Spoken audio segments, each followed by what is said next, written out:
Are you looking for a way to help your brick-and-mortar business drive more traffic and increase your sales? Look no further than the Receipt Paper Podcast.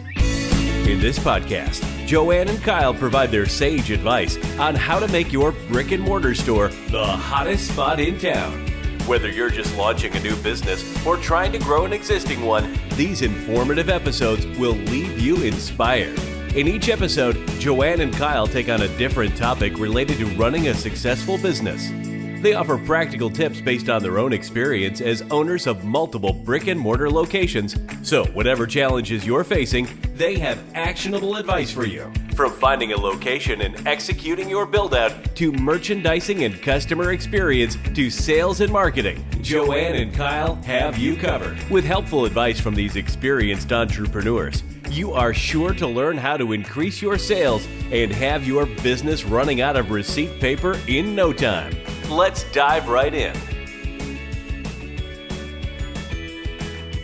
Hello and welcome to the Receipt Paper Podcast. My name is JoJo and I am so excited for today's episode, which is all about email marketing. If you've listened to this podcast before, you often will hear me talk about how I believe that email marketing is one of the most underutilized marketing platforms for brick-and-mortar businesses. Email marketing can be so powerful to attract customers, build relationships with them, get them back into your business, and create lifetime fans. When we started utilizing email marketing, we saw a huge difference within our storefront. And it's one of those things that I don't see many brick and mortar businesses really using effectively. I'm talking a full-on email strategy of weekly emails to your customers. So, to help you understand why email marketing is so effective and how you can really easily get started, I have an incredible guest with us today, Tanya Brody. Tanya is a full stack direct response copywriter and email marketing consultant. She has worked with numerous marketing technology companies, information marketers, and small to medium sized businesses to improve their email marketing and just overall messaging. Tanya works with business owners to help them write their regular nurture emails so they can grow their relationships with their subscribers, get more sales, and create happy, loyal customers. I know you are going to absolutely love this interview. Tanya has so many easy tips that can really help you start implementing email marketing within your business. So I hope you enjoyed this episode. I know I sure did. Well, hey there, Tanya. Thanks for joining us on the Receipt Paper Podcast. How are you doing this morning? I am doing well. Thank you so much for having me. It's a pleasure. Absolutely. I am excited to hear and dive into your expertise today. I know it is a popular topic amongst our audience, but why don't you, in your own words, just share with us a little bit about who you are and what your expertise is? Sure. Well, hello, I am Tanya Brody. I am an email marketing consultant and a direct response copywriter, which basically means I write all the words on your website, on your emails, et cetera, et cetera. And I focus on email because it's one of those areas I see a lot of businesses just not really utilizing to the fullest extent. There's a lot when you're running your own business, and marketing tends to be one of those things that falls to the bottom of the pile until you suddenly go, oh my gosh, we need to bring in more revenue. And the reason I love email marketing so much is it's a constant driver of revenue. Email marketing is one of those things that has it's got the highest return on investment per, for any marketing channel. I think it's 4,400%, which basically means for every dollar you put into your email marketing, you can get up to $44 back. You don't get that from pay-per-click. You don't get that from social media ads. You don't get that from print. Yeah. It's incredible. And the other reason I love it is it's not just look, we're having a sale, come do the thing. It's a regular thing that keeps bringing people back. Mm-hmm. Or it gets those first time customers who said they were interested in what you had to offer, but maybe they didn't buy that time, but maybe Yeah. they'll buy the next time. Yes. So it's just one of those things. It's so important for businesses to have. So Yeah. Yeah. I'm a big believer in email marketing. I've talked about it on this podcast before. And I know when we started doing it in our business, we saw a lot of benefits. And I think that a lot of brick and mortar businesses don't leverage email marketing because they think they're not an online business, but there's just so many benefits to it, like you said. Yeah. yeah, it's Yeah. incredible. And I encourage every business to have an email list and to use email marketing just because, Yes. well, I'm biased. It's what I do for a living. But it really, I see so much improvement in so many businesses when they Yeah. start doing it and doing it well. So that's Yeah. what we're going to talk about today is doing it well. Yes. Yes. So let's start off with just simply why should you send regular nurture emails to your subscribers? And it might help our audience to even understand what is a nurture email in the first Okay. place. So there are all sorts of different kinds of emails. There's, what I refer to as your welcome sequences, which is that first email, that first set of emails that someone gets when they join your email list. And it should be a set, as far as I'm concerned. It shouldn't just be a single email. Then there are automated emails. So, like if someone, and usually a welcome sequence is automated, but like there are a bunch of sequences that are like what we call the abandoned cart sequence, which is like, hey, no, Mhm. come back, you left this thing in the cart, you Yeah. know. Or there are just various and sundry sequences that you can just set up so that they're just triggered automatically. Yeah. Nurture emails are also referred to as broadcast Mhm. emails, or depending on your email service provider, they may refer to them as broadcast campaigns, because a lot Mhm. of them have started calling everything a campaign. Yeah. Um, but it's an email that you send out probably to your entire list Mhm. every single week. And Yes. it is, it can be a, hey, we're having a sale, or hey, we're featuring this product this week, or a did you know about our business, or a hey, here's a cool thing that you can do with this product in our line. It's that type of thing. So, and Yeah. it's informational, Mhm. meaning you are giving information, but the goal of giving the information is to ultimately help someone make a buying decision. So Right.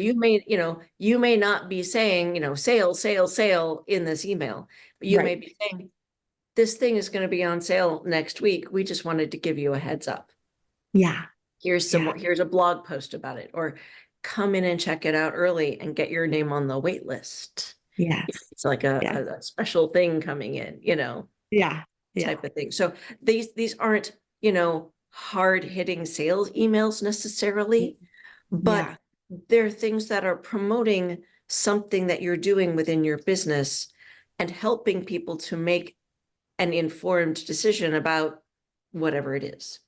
So Right. there's always a call to action of some sort, but it may Mhm. not be the, click on the button right here to buy it, Yeah. come into the shop to buy it type of. Right.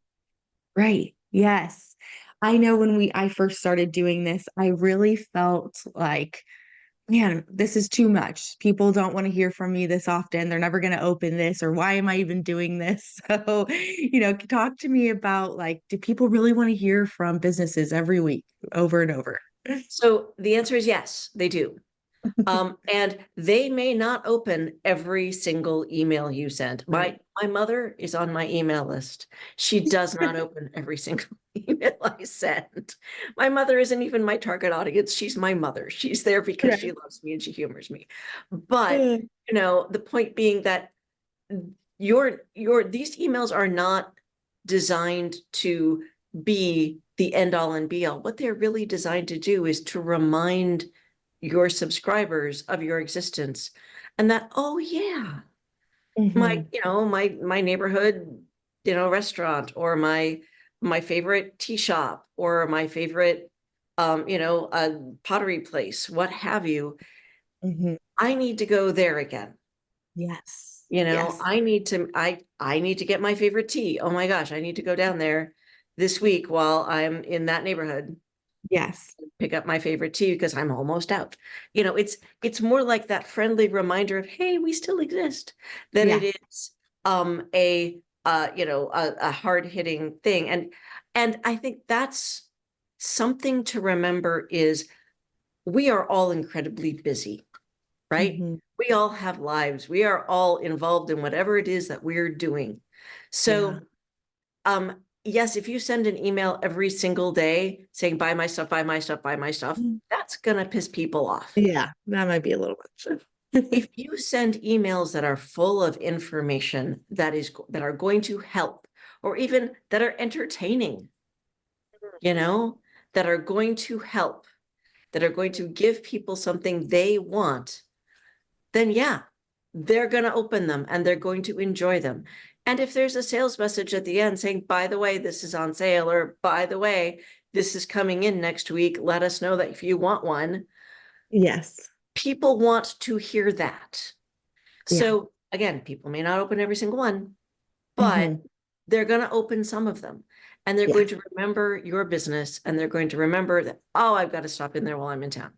Yeah, absolutely. It's so true. Like with brick and mortar business, I've realized through the years that you have to stay in front of your customers constantly, reminding them that you still exist, because without it, sometimes they'll just simply forget. And Sure. there's so much going on and so many other businesses popping up that you want to be that reminder that you're still there.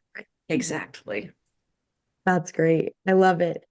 I think one of the biggest challenges I had when I was first starting out was never knowing what to write. So talk to me about that. What do we write about?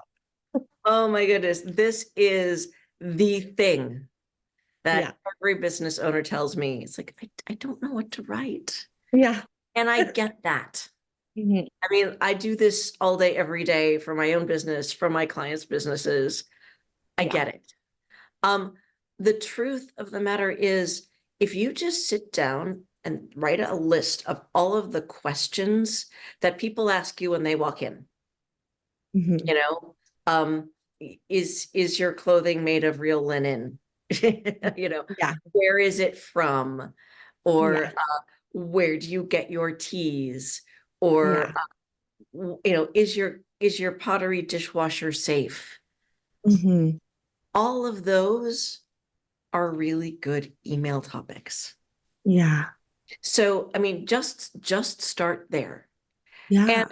And the funny thing that I find about every business owner, every single one, is they're like, I never know what to write. I sit there and I stare at what one of my students calls the white screen of death. You Yeah. know, it's that blank screen in your word Yeah. processing program. And I totally get that.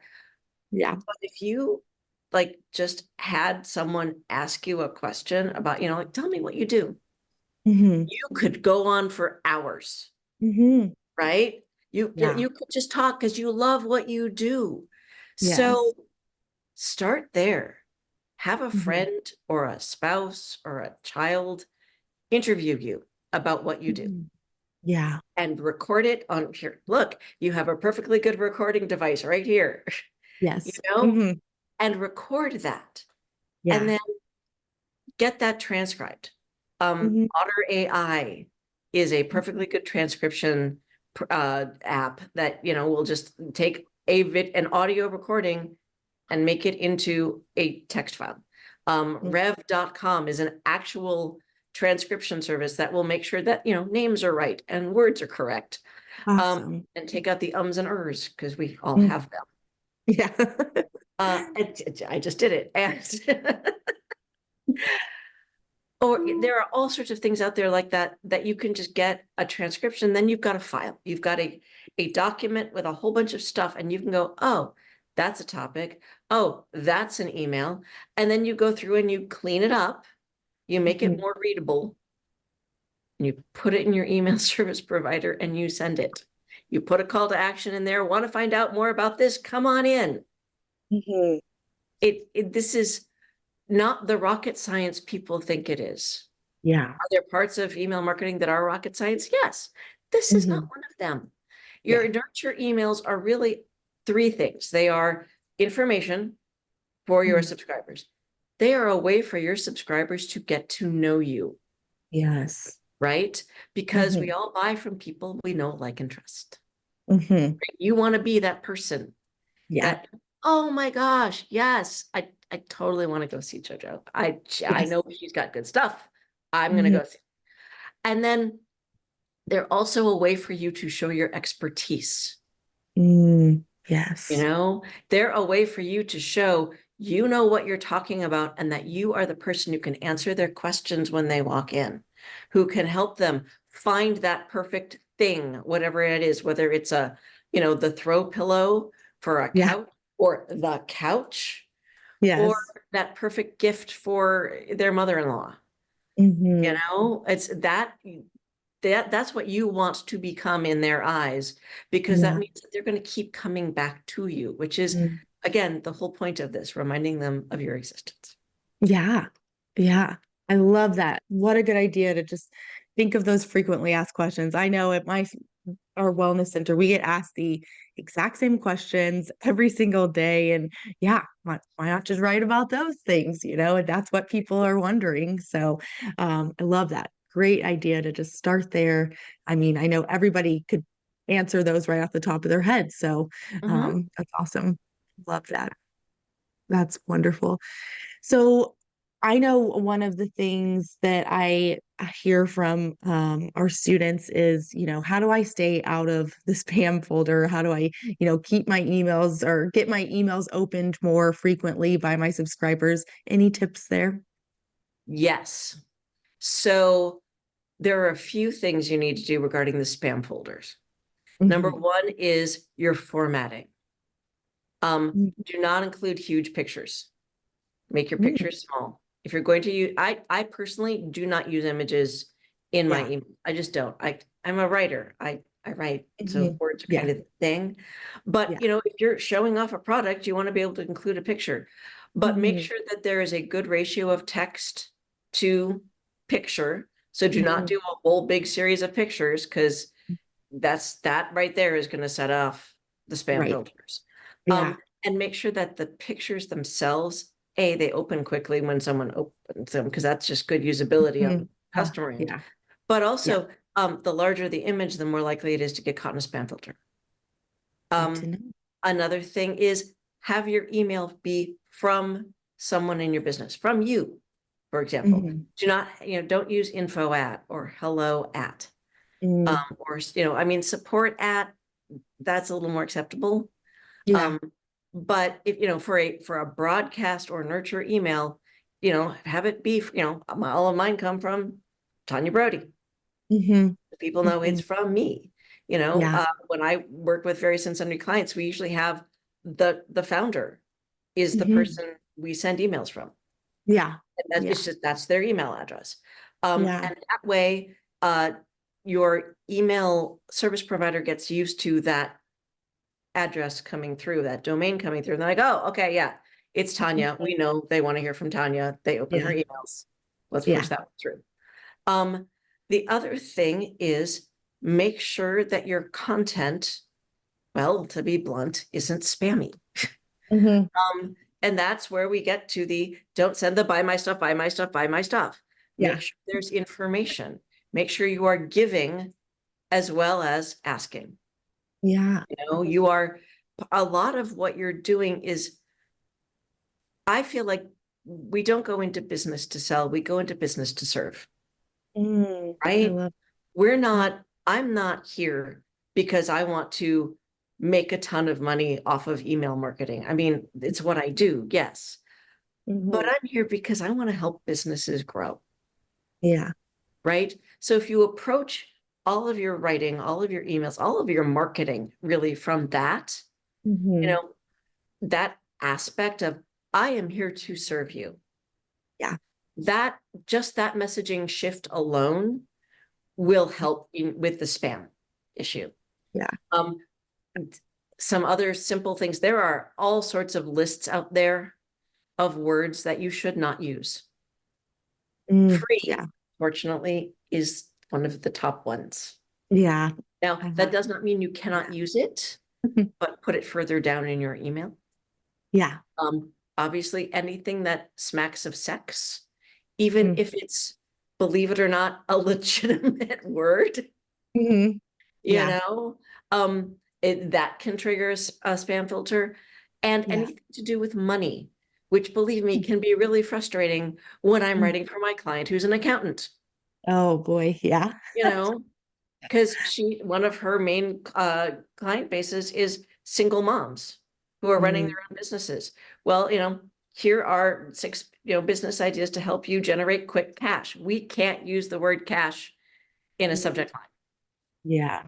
because Yeah. that's going to trigger a spam filter. We Yeah. try and find different ways to phrase it within the email too, for the same reason. So Yeah. think of other words. My favorite synonyms for free are complimentary and Mm. gratis. I like that. So there are ways you can work around that, but think about what you're writing. Also make sure that any of those, potentially problematic words are in context, Mm. because the spam filters are getting better at context, Yeah. you Yeah. know. So so that you can say, sign up for a free consultation at the end of your email. Hmm. That's in context. But if Hmm. you put free, free, free, free, free, free across the screen, Yeah. that's a little bigger problem. Yeah. Yeah. Yeah. I usually put those directly in my trash folder if they didn't hit spam Right. anyways. So, Exactly. yeah. Yeah. Exactly. So, Mhm. think about, look at your email and go, would I put that in this trash myself? The Yeah. other thing is, the majority of email service providers out there now have their own built-in spam folders. Mm. So before you send the email, there's usually some little thing that says spam, spam score good or spam score. Yeah. So Yeah. if it's then look at it, or if it's red, go, all right, I need to rewrite that. Yeah. So Yeah. that's some simple stuff. By the way, I have actually an entire series on in my blogs about Mm. keeping your emails out of the spam folder, Ooh, because that's it's a helpful. thing. Yeah. And the other thing regarding subject lines Mhm. is, and I actually have an entire blog post about subject lines. Yes. Subject lines, you want them to stand out. Hmm. So you are looking for something that is relevant to the person you're writing to, Hmm. right? Relevant to your subscribers, and Yeah. something that's going to pique their curiosity Hmm. or answer a question, or is going to stand out so vividly. It's like, oh, I know exactly what that is. I need to open that. Yeah. Um, my other life, if you will, Hmm. I used to tour as a professional musician. How cool. Yeah, and I still play, and I still send out a monthly email newsletter to That's my amazing. music fans. And you know How what the subject line is? March 2024 music letter. love it. Oh, Tanya. Okay, I need to open that. It doesn't have to be Yeah. complicated. Yeah. But at the same time, you can ask a question in Mm. your subject line. Is like, um, like, do you, I think I'm stuck on tea because you have that lovely set of teacups right behind you. Yeah. So, um, what's the perfect tea to help you sleep at night? Yeah. I love Just as an example. Yeah. Or, uh, do you know the right throw pillow to go with your pull-out couch? You know, Right. yeah, Yes. I am making things up here, but Yeah. I it's, love it. you wanted to grab something that's going to grab people's attention. And the Mhm. reason you want to stand out in the subject line list is, I mean, I probably get over 100 emails a day. Mhm. Oh yeah. I am hesitant to think about how messy my inbox is. And Yeah. I do this for a living. I should know better. But you know what? I have better things to do than trying to delete people's emails. So I just kind of go, meh. So Yeah. Yeah. But what you want is something that people go, oh, they don't go, meh. They go, oh, wait, I need that. I Yeah. want to read that one. So, Yes. and you want them to want to open it right then, Mhm. because we all know that time is the enemy of the sale. The longer it takes someone to do something, the more likely they are to just forget about it. Right. Yeah. The other thing, though, is I will say I do have subscribers who tell me I like keep all of your emails and like read them at the end of the month just because like I want to read them all in once. I I literally love have that. people who do this, which I think is so funny. And That it's is very funny. flattering. But it's like, no, I want you to read them at the time because Right? Don't wait. yeah, That's it's fine. cute. Yeah. But the point being that the people are going to read them at some point. Yeah. If you ever pay attention to your open rate, and open rate doesn't matter as much as it used to, just because the whole Apple privacy thing, Hmm. Apple actually opens your email for you, Hmm. meaning it makes it look like your email has been opened, whether you read it or not. Um, Ah. and Mm. that's not a universal truth, but for Yeah. a lot of it's something you can set up as an Apple user. And Mm. basically it's just sort of, it's a privacy thing. People are like, I Yeah. don't want people to know. Well, that Mm. sucks for us. Yeah. 'Cause we Yeah. want to know. Yeah. A How lot am of I supposed a lot of the ESPs actually track that. They figured out how to say, oh, this is an Apple privacy open. And it's usually those first few, the first group of open notifications that Mm. an ESP receives, just Mm. because Yeah. Apple's going to do that right away. Right away. Yeah. That makes sense. But like later in the day or later in the week, if you see that increase, those are actual humans in all Hmm. likelihood. Right. So that's a good Right. way to judge it. And Hmm. some ESPs, like I know Active Campaign actually says Apple privacy opens, because Mm. it's figured out how to relatively well track that. Mm. That's awesome. That's good Yeah, to know. What but are you want yeah. something that people are going to want to open then. And then, Mhm. one of my favorite copywriters, may he rest in peace, was a fellow named Clayton Makepeace. And he said, the job of your headline, or in this case, your subject line, is to get people to want to read the next thing. And that's Yeah. true all the way through your email. The Mhm. job of your subject line is to get people to open the email and want to read the first line. The job of the Yes. first line is to get to people to want to read the second line, and so on. Love that. That's so true. Yeah. How far can I get them down? Yes. Exactly. Yes. I love that. I'm curious what your thoughts are on the when you can resend to the unopens. Are you an advocate for that or leave it So alone? I actually did that for a long time. Hmm. I always made a different subject line Yeah.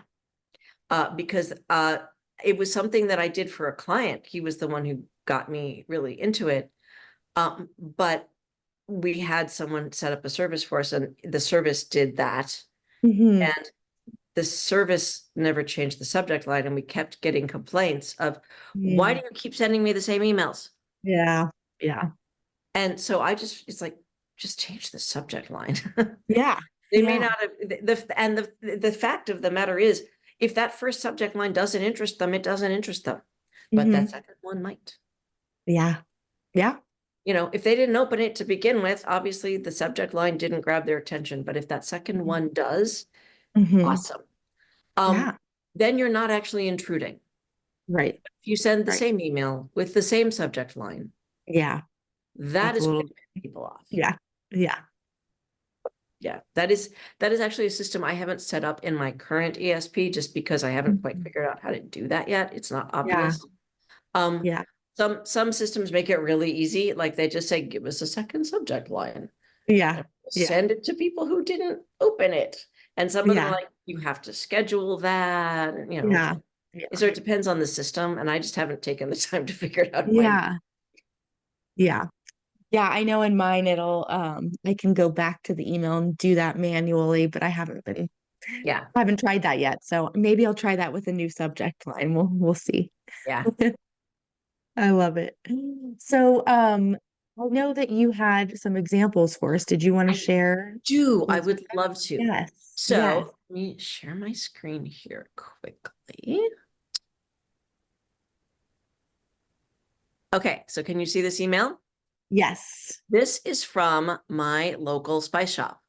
They're called Spicetopia, and they sell like literally everything from tea to, bulk herbs Love to it. fun rubs and sauces and honeys and all of that stuff. And, this is, fairy blood is here to help. Love that. They're and look at their subject line. Need a few weeknight recipes? Yes. And then, Yes. again, that's going to keep me reading. Fairy Yes. blood, what, you guys?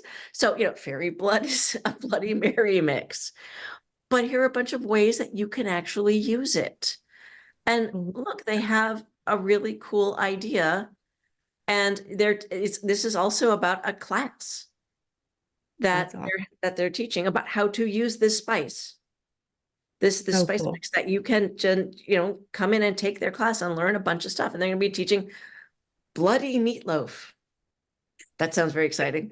And a roasted fairy dusted lime sweet potato and a surprise mocktail. That sounds like a lot of fun, right?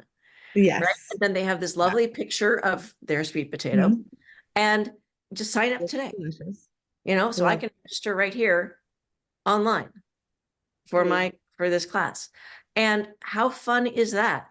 These Yeah. folks send emails all the time about different ways to use different spices, or they send great informational emails, and that's the type of thing that people are looking for.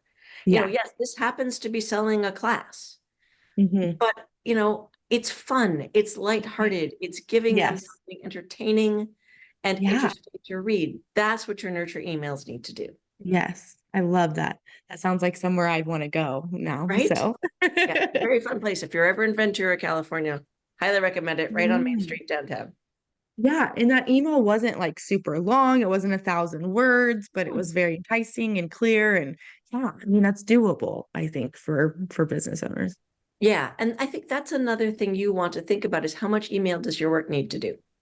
So Mm. how much work does your email need to do? Sorry. Yeah, yeah, And the important question is, am I just trying to get someone to click through to something else that's going to give them more information? Like, do I want people to click through to a blog post? yeah, I just want to intrigue. It can be a really just like, as short as 200-word email to yeah. get people to click through to a blog post. Or am I trying to get people to click through to a sales page or an order form? Mm, So do I right. need to actually give them more information, or Yeah, get them more excited, paint a picture for them to get them yeah. to click? So that will help determine the length of your email. Mhm. Personally, every once in a while, I will do like a 700 or 800-word email. Depends on, again, how much work my email needs to do. But generally speaking, I try not to go over 600 words Yeah, because I want people to click. That right. is the goal. The goal of your email is to get someone to click through to whatever it is you want them to do. That's the whole point of Mm, the call to action. yeah, yeah. Then what's the next is what determines the amount of information. So like on a blog post, you may have at the bottom a link to that class, for example, Yeah. or a course that I am offering, or a service of some sort. Hmm. Hmm. So you've given a bunch of information. Well, then you can send them onto the sales page, Love right? it. So it's a Mhm. process. If I'm sending them straight from an email to a sales page, I want to make sure that they've got everything they need to prepare them for that sales page. Right, right. Love it. I love it. So those that are listening, that are tuning in, that want to just get started, what are some tips for somebody just to easily get started with email marketing? So you need a few things to get, if you're starting from scratch, you need something, for a reason for people to opt in. And in a Mhm. brick and mortar store, that can Mhm. literally just be sign up to find about our weekly offers. It can be Yeah. a tablet right there at your Yeah. register, and Mhm. people can enter their information. Um, Easy. or it can Yes. be, toss your business card in for our weekly drawing. I've seen that a lot too. Yeah. And that's the Yeah. fun thing about brick and mortar is you're right there. You could say, hey, can I add your email address to our list? So you find out about, like our cool recipes or our weekly offers. And some people will say yes. And some people who are jaded like me say no. I admit to being jaded, but Yes. I signed up for this, this company's email because I really like them and I want to know what they have to offer. Yeah. Those that Um, are interested will. Yeah. Yeah. Also, if you use something like Square, I Mm. know, I Mhm. think there's a way that people can check to say, yes, add me to your email list. Yeah. They check out, for example, and then you've got someone's information, you can start emailing them. So Mhm. then what you need to do is start writing those nurture emails. Mhm. The other thing I strongly recommend having is what I referred to earlier, which is that welcome sequence. Yeah. Now, normally a welcome sequence would deliver what we call a thingy. It's a technical term, or also a lead magnet is the other term that's used. Yeah. Yeah. But it's something that you're giving away, Yeah. right? In my case, my lead magnet is a list of 30 subject lines you can use to keep your subscribers opening and reading every email. So it's literally 30 subject lines that are generic enough that you can apply them to any business. They have a writing prompt with them. And people are like, oh, this is awesome. I can actually use these. And they download them. And I have people coming back to me going, I'm still using those. They're Love awesome. that. So Yes. you want it to be something, if you're going to use a lead magnet, you want it to be something useful. So for instance, my spice shop might, have a lead magnet like 5 uses for cumin you never thought of, Yes. Yeah. right? So, and that's Mhm. just like a list of 5 things that cumin is really useful for. Or like say a bike shop might want to do 5 things to look for in the perfect safety bike helmet, you know? Mm. So, Yeah. Yeah. five safety features to look for in the perfect bike helmet, something like that. Yeah. Yeah. So those are all things that you can get people to sign up for. It can be on your website because you should have Mhm. a website because Mhm. you want to make sure that people can find you. Our website has basically now become the equivalent of our, Yellow Pages listing, our Yellow Pages Yeah. ad, right? Because I don't remember the last time I received a Yellow Pages from my Yeah. Oh boy. So, Yeah. but people are going to go out and they're going to look at your website to get information about your business. So Right. you want it to be on your website. You want it to Mhm. be, like I said, at your counter. You want to give people the opportunity to sign up there. And then what you do is you have this welcome sequence that says, hey, here's the wonderful thing you asked for. Mhm. Now that you're here, I will be emailing you fairly regularly. Over the Yeah. next few days, I'm going to send you a bunch of information about this thing. So about bike helmets, about cumin. Mhm. And Mhm. then basically that gives people an introduction to who you are Yeah. and what your business does and how your Right. business can help them achieve their goals. Right.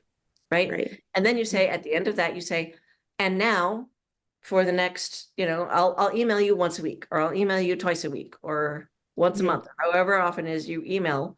And I really recommend once a week Mhm. personally. I know Yeah. people who do once a month and it works. I mean, I do once a month for my music newsletter, Mhm. but if I were playing regularly, I'd be doing once a week. Yeah. So, but I think that that really introduces you to those people. And that is, by the way, an automated sequence that you set up in your ESP so that as soon as someone Yeah. opts in, they get that first email. And then Right. they get those next 3 or 4 emails. And then Yeah. after that, you start sending those nurture emails once a week. Mhm. I love it. I love it. So many good ideas on how to select emails. And I think that is, you're right, such a great value for being a brick and mortar business is you have that opportunity to say, hey, opt in and Mhm. I'm going to send you tips and information. So Well, yeah. And it surprise and delight is always, I think, a good thing to think about, especially for a brick and mortar business. In yeah, your emails, it's how can I surprise and delight my subscribers this week? yes. How can I just make them want to go, I want to open this email because I know it's going to be something fun. I Yeah. know it's going to be something interesting. Yeah. I'm going to learn something new. Love it. Yeah. Or I'm going to see some really cool new thing that Mhm. I'm going to have to go down and get because they do this to me every week, you know? Yes. Yes. I love that. Well, I know you already mentioned this free resource that you Mhm. use as a lead magnet, but I definitely want to go download it. So tell us a little bit more about the free resource. So if you go to TanyaBrodyCopywriter.com, all one word, then you will find said resource. It will pop up in a box right there, pretty much as soon as you arrive. And basically, you will see my entire welcome sequence as an example of what you can do. And basically, that just gives you something to model off of right there. Mhm. And then you'll have that list of 30 subject Yeah. lines. So you won't be stuck staring at the white screen of death. Yes. Yes. And sometimes I've found that a lot of people who are just having those first few words helps. Mhm. Just having Yeah. that idea of what the heck to write about Yeah. really helps. Yeah. And then you just get into that regular rhythm. Yes. Yes. So, that obviously I have tons of resources for this on my website. So please go visit. And Yes. yes, I offer courses on how to write nurture emails and how to set up a welcome sequence and all of that stuff.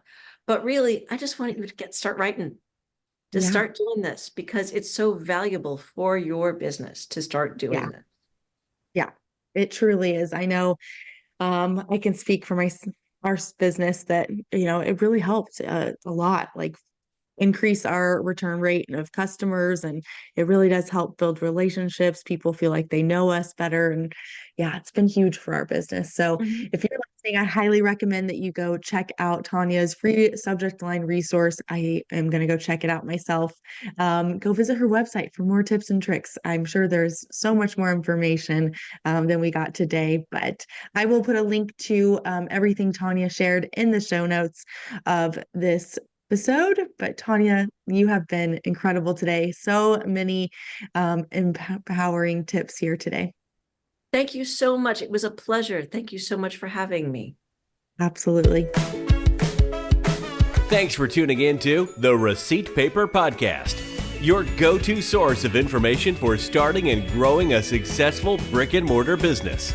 Subscribe to hear future episodes and share this content so that more people can access these valuable insights. If you're looking for more resources to help you with your brick-and-mortar business, visit masterbrickandmortar.com or follow us on Instagram at masterbrickandmortar. Thanks again for listening to the Receipt Paper Podcast. We'll see you in the next episode.